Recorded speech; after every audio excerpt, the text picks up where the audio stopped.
You know that gut feeling.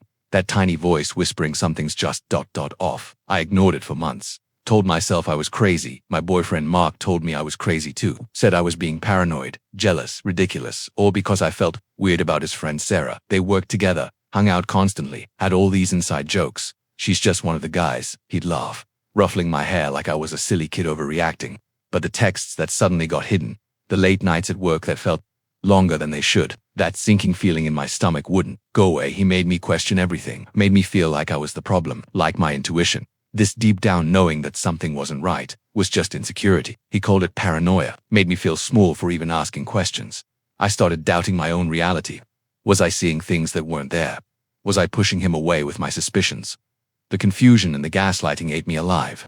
I felt completely alone, trapped between trusting the man I loved and trusting the gnawing feeling in my gut that screamed betrayal. I wrestled with it for weeks. The guilt of not trusting him battled the terror of being played for a fool. Finally, snapped. I needed the truth, concrete proof, one way or the other. I couldn't live in that awful limbo anymore. So, I did something drastic, something I never thought I'd do. I bought an AirTag, and one afternoon, heart pounding like a drum against my ribs, I found a way to discreetly hide it. Not in Mark's car, but in Sarah's. Days crawled by. I felt sick with nerves, checking my phone constantly. Then, last Thursday night, it happened. My phone pinged with that distinctive AirTag notification sound. My blood ran cold. The tracker showed movement. Sarah's car was on the move, heading towards a part of town Mark had told me he'd be working late. With trembling hands, I opened the app, zoomed in on the live location, and what I saw parked right beside her car in that dimly lit lot. Well, let's just say my worst fear wasn't just a fear anymore. The proof was right there, undeniable. He wasn't at work, he was with her. My hands started shaking, the screen blurring as tears welled up because what I saw next. You won't believe what happened when I drove there. My hands were shaking so hard I almost dropped the phone. Seeing Mark's car there, parked right next to Sarah's in that deserted lot behind some sketchy bar he never went to, it felt like the floor vanished. All those months of him telling me I was imagining things, that I needed to relax, that Sarah was just a friend. It crashed over me like ice water. The proof was glowing right there on my screen. He wasn't working. Late he was lying. To me, looking back, the signs were there long before the AirTag. Little things, you know, like how Sarah suddenly started texting him all the time, even late at night. Just work stuff, he'd say, shrugging it off. But then his phone would buzz. He'd glance at it and quickly flip it face down. Or how he started being weirdly protective of his phone, taking it everywhere, even to the bathroom, which he never used to do. Password changed. When I gently asked about it once, he got instantly defensive. Seriously, you don't trust me? After everything. He made me feel guilty for even noticing. And the gaslighting, that was the worst part. Whenever I'd gently voice a tiny concern, seems like you and Sarah are hanging out a lot lately, he'd twist it. He'd sigh dramatically, run a hand through his hair like he was the exhausted one, and say things like, wow, I didn't realize you were this insecure, or you're being paranoid again, babe. It's kinda unattractive, honestly. He made me feel crazy for trusting my own gut, made me apologize for my jealousy. I started walking on eggshells, questioning my own perception, constantly trying to be the cool girlfriend just to prove I wasn't the problem he was painting me to be. He even orchestrated this whole double date thing once, trying to force me and Sarah to be friends. It was awful. She was overly sweet, asking me weirdly personal questions, while giving Mark these little looks across the table. He just laughed it off, calling me uptight when I felt uncomfortable later. That night, he came home smelling faintly of her perfume, a scent I'd noticed on him before. When I hesitantly mentioned it, he rolled his eyes. You're inventing drama again. We were just crammed in the booth at the restaurant. Geez, he made me feel small, ridiculous. That's when the seed of doubt about everything truly took root. Was I losing my mind, or was he hiding something massive? Sitting in my car outside that dark lot, engine still running, staring at the glowing dot on my map showing his car parked right next to hers, the months of confusion, the self-doubt, the apologies I'd made, it all crystallized into a cold, hard fury mixed with devastating heartbreak. He'd been lying deliberately for who knows how long, and he'd made me feel like the villain for suspecting it. What were they doing right now? How many times had he looked me straight in the eye and lied? The questions screamed in my head as I gripped the steering wheel, staring at the entrance to that bar, knowing they were both inside. What do you even do with proof like this? My foot hovered over the gas pedal. Part of me wanted to burst into that bar, scream, throw something, make a scene so huge they couldn't lie their way out of it. The other part was frozen, paralyzed by the sheer weight of the betrayal and the terrifying question. What now? Taking a shaky breath, I killed the engine. The silence felt suffocating. I needed to see it with my own eyes. Needed that final, undeniable image burned into my mind before I confronted him. No more No more you're imagining things. I slipped out of my car, the cool night air doing nothing to calm the fire raging inside me. My legs felt like jelly as I walked towards the dimly lit entrance. Peering through the grimy window, my heart stopped. There they were, not just sitting together, but close. Mark leaned in, whispering something that made Sarah laugh. Her hand, resting casually on his forearm. It wasn't overtly sexual, but the intimacy, the ease, it screamed volumes. It was the kind of closeness we used to have before the secret started. Seeing it stolen, given to her, it felt like a physical blow. That's when Sarah glanced up. Our eyes met through the glass. For a split second, surprise flickered across her face. Then, nothing. Just a blank, almost bored stare before she deliberately looked back at Mark, leaning even closer to murmur in his ear. The message was chillingly clear. I see you, and I don't care. It wasn't guilt. It was defiance. That small smirk playing on her lips wasn't aimed at Mark. It was aimed at me. What was her angle? Was it just Mark, or was destroying us part of the thrill? Mark followed her gaze. When he saw me, the color drained from his face. His expression wasn't guilt or remorse. It was pure panic, quickly morphing into anger. He scrambled up, knocking his chair back, and stormed out of the bar towards me. Anna, what the hell are you doing here? He hissed, grabbing my arm roughly, pulling me away from the door. His voice was low, furious. Are you stalking me now? This is insane. The gaslighting started instantly, trying to flip the script, making me the unstable one for showing up where he was lying. I yanked my arm free, my voice trembling but clear. Working late, Mark. Funny place for a server room. I held up my phone, the AirTag location map still glowing brightly, showing his car symbol parked right beside hers. Care to explain this? His eyes flickered to the screen, then back to me. For a second, pure fear flashed in them. Then, the mask slammed down. He crossed his arms, his jaw tight. Explain what? That you're so paranoid you're tracking my friend's card? That's messed up, Anna. Seriously unhinged. What? You planted a tracker on her? Are you listening to yourself? He was doubling down, refusing to acknowledge the location, the context, anything. He pointed a finger at me, his voice rising. This is exactly what I meant. You're obsessed. You're creating drama out of nothing. Sarah is just a friend, and you showing up here spying like this, it's psychotic. He threw the words at me, paranoid, unhinged, psychotic, like weapons, trying to batter me back into doubt, but this time, the proof was literally in my hand. The defiance in Sarah's eyes was seared into my brain. The gaslighting wasn't working anymore, and his panic was turning into rage because of it. So, you two just happened to park side by side at this random bar you never go to. I pressed, my voice gaining strength even as my insides churned. Just friends, whispering secrets. I gestured towards the window where Sarah was now watching us, that infuriatingly calm expression still on her face. Mark glanced back at her, then at me, his eyes wild. He seemed cornered, desperate. He leaned in close, his voice a venomous whisper. You want to know the truth? Fine, maybe I am tired of your constant suspicion. Maybe I do enjoy talking to someone who doesn't treat me like a criminal. But planting a tracker, that crosses a line, Anna, a massive line. You've gone too far. He shook his head, a cold, hard look settling on his face. You need to leave now, before you make this even worse. He stepped back, blocking my view of the bar entrance, his posture rigid.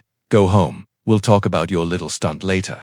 If I decide there's anything left to talk about. The threat hung heavy in the air, not just about the affair, but about us. He was giving me an ultimatum, wrapped in blame, while Sarah sat inside, waiting. The confrontation wasn't over.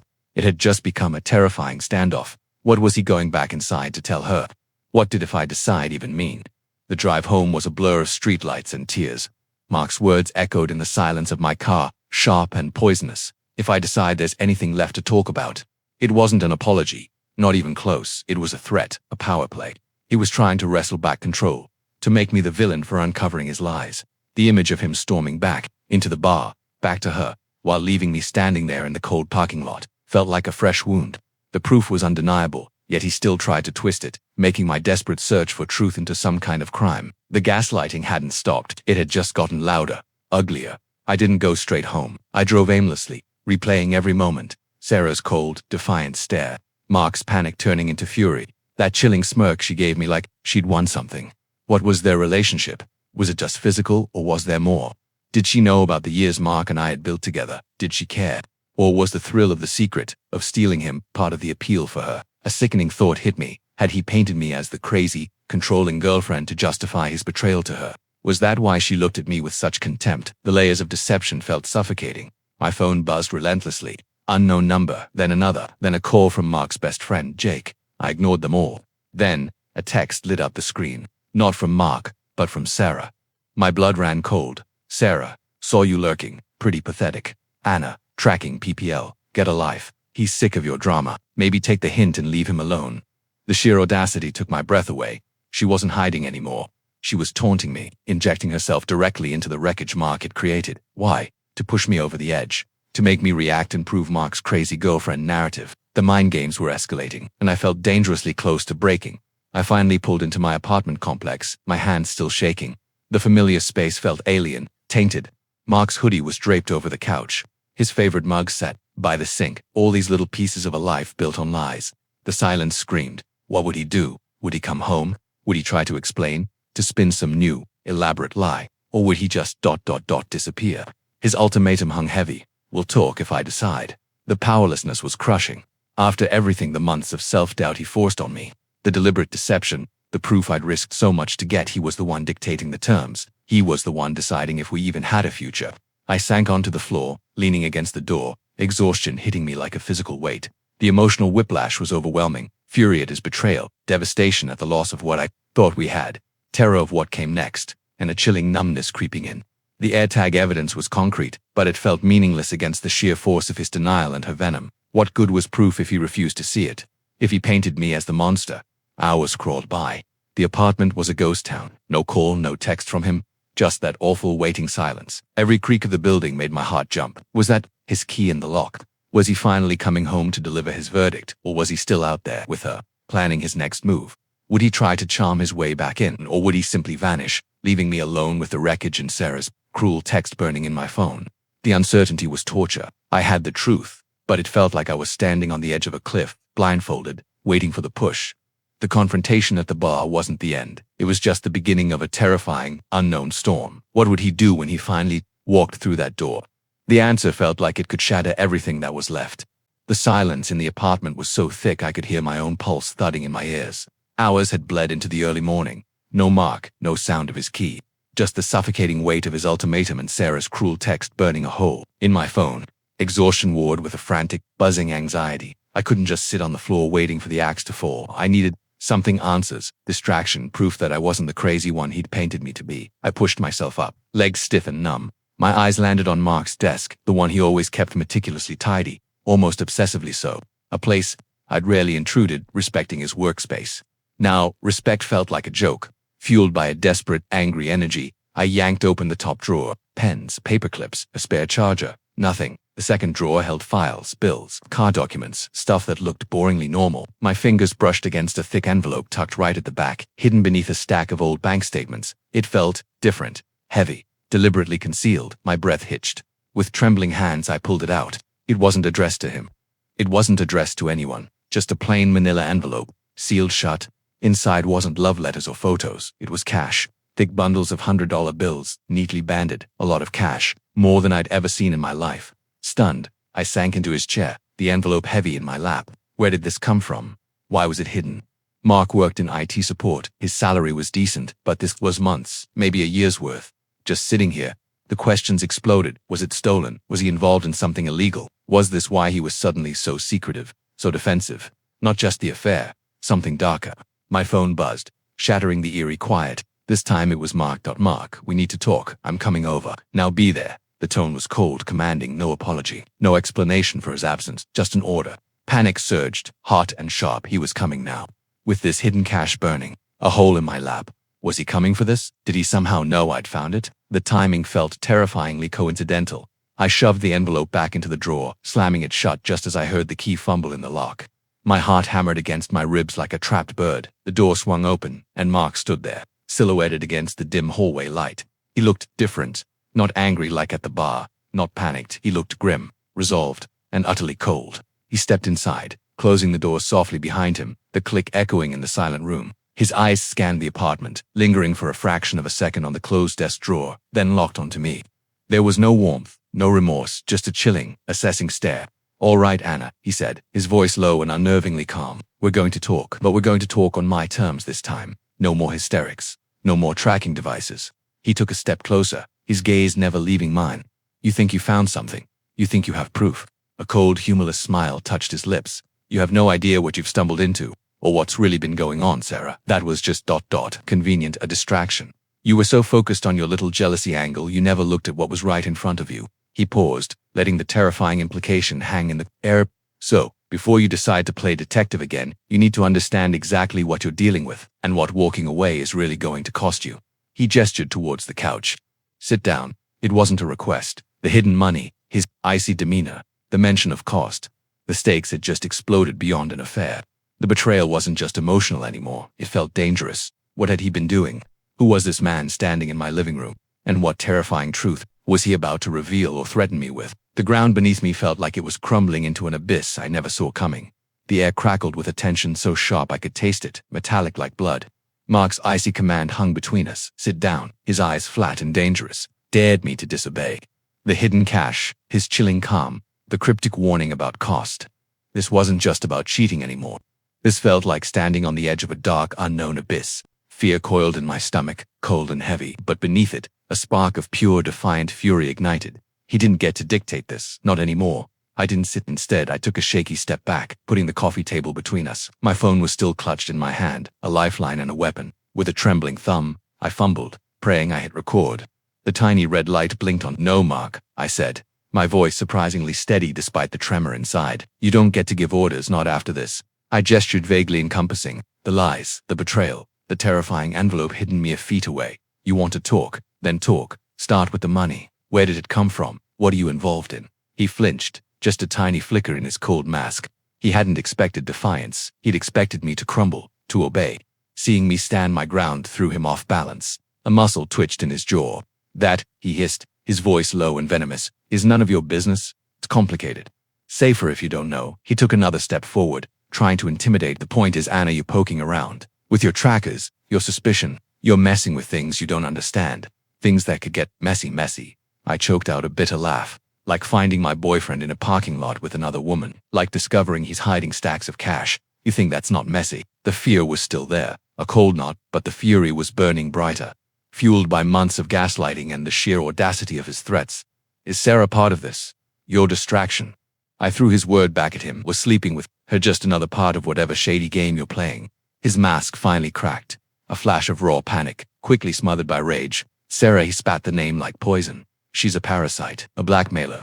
The admission exploded out of him, shocking in its bitterness. She found out about something from before, something stupid, and she latched on, started demanding money, threatening to ruin me, ruin us. He ran a hand through his hair, the gesture suddenly desperate, human. The late night's texts. It wasn't an affair, Anna. It was her squeezing me dry, hounding me. The bar. She insisted on meeting, demanding more. Said if I didn't show, she'd go straight to you with embellished stories. He looked at me, his eyes pleading now. The icy control completely gone. I was trying to protect you. Protect us. I didn't want you dragged into this mess. The twist hit me like a physical blow. Blackmail.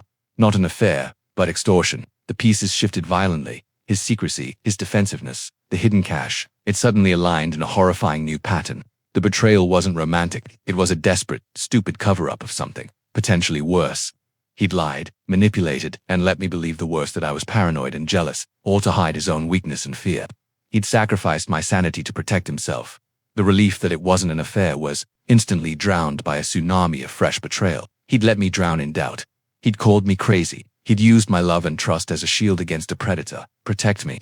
My voice was a raw whisper, thick with tears I refused to shed. You destroyed me, Mark. You let me believe I was losing my mind. You made me apologize for trusting my gut while you were paying off some blackmailer. That's not protection. That's cowardice. That's betrayal on a whole other level. He reached out, his hand trembling. Anna, please. I was scared. I panicked. I didn't know what else to do. I love you. The words, once precious, now felt like ash in the air. I recoiled, holding up my phone, the tiny red recording light still blinking steadily. Save it, Mark. I heard enough. I heard everything. I took a deep, shuddering breath, looking at the man I thought I knew, now a stranger tangled in his own web of lies and fear. The money, the blackmail, that's your mess. Deal with it. But you don't get to hide behind us anymore. My voice hardened, finding a core of steel I didn't know I had. Get out. Take your hidden cash and your secrets and get out of my home now. We're done. He stared at me, stunned, broken. The manipulator had nothing left. The gaslighting had failed. The threats had backfired.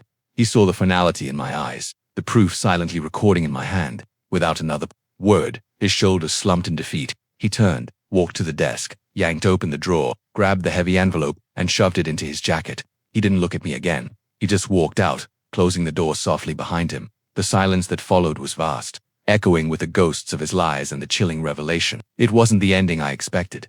The affair was a smokescreen, but the betrayal was deeper, more corrosive. I looked down at my phone, stopped the recording, proof not of infidelity but of a different kind of deception. The storm wasn't over. Sarah was still out there, a loose cannon, but one thing was finally, irrevocably clear. I was free. The truth, however ugly, was finally mine, and as I stood alone in the wreckage, the first real breath I'd taken in months felt like the beginning of a quiet, fierce revenge. Surviving him, I opened my contacts, found Sarah's number from her toxic text, and hovered my thumb over the delete button. Her game was over too. The silence after Mark left wasn't empty, it was filled with the deafening echo of the truth. He was gone, the weight of his secrets, his lies, the months of gaslighting, it all went out the door with him. Relief washed over me, sharp and sudden, followed by a wave of exhaustion so deep my bones ached. It wasn't the relief of a happy ending, but the profound release of finally knowing, of the gaslighting stopping. The nightmare had a shape now, betrayal layered upon betrayal, not romance, but extortion and cowardice. Sarah. The name still left a bitter taste. The recording on my phone felt heavy proof not of an affair, but of Mark's desperation and her predatory manipulation. She wasn't a romantic rival. She was a parasite feeding on his fear. Did she know he'd been kicked out? Would she come slithering back, demanding more from a source that had dried up? Looking at her toxic text, pretty pathetic. Anna. I didn't feel anger anymore, just a cold disgust. She was part of the wreckage Mark left behind. With a sense of finality, I didn't just delete her number. I blocked it everywhere. Her power over my life was over. Let her find another Mark. I was done being a player in their ugly game. The next few days were a blur of necessary action. Fueled by a quiet, simmering fury, I changed the locks immediately. Packed every trace of Mark into boxes, the hoodie, the mug, the little things that suddenly screamed liar. I donated it all. Cleaning felt like scrubbing away the residue of deception. I replayed the recording, once, just to confirm the chilling reality wasn't a dream, then saved it securely in multiple places. Proof, my shield. I knew the storm wasn't entirely past. Sarah was still out there, a loose cannon. Mark was tangled in whatever mess brought that cash into our home. Would the blackmail escalate? Would legal trouble follow him? Honestly, I didn't know, and more importantly, I didn't care. That wasn't my burden anymore. Protecting myself was my only priority. I started looking for a new apartment, a fresh space untouched by his lies, and I made an appointment. Not with the police, not yet, but with a therapist. Months of being told I was paranoid, crazy, insecure, that leaves scars deeper than any affair. I needed to untangle the knots of self-doubt he'd tied so tightly.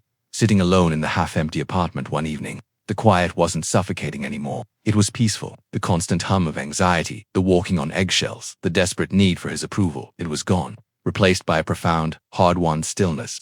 The biggest takeaway wasn't just that I escaped a relationship built on lies and emotional abuse, it was the fierce, unwavering certainty that bloomed inside me. My gut feeling had been right all along. He made me doubt my own reality, but I fought for the truth. I trusted myself enough to dig, even when he called me crazy, and that was the quiet strength I carried out of the wreckage. It wasn't about revenge. It was about reclaiming my own mind, my own life, brick by brick. The path ahead wasn't easy, but for the first time in a long time, it was undeniably mine, and that felt like the most powerful resolution of all.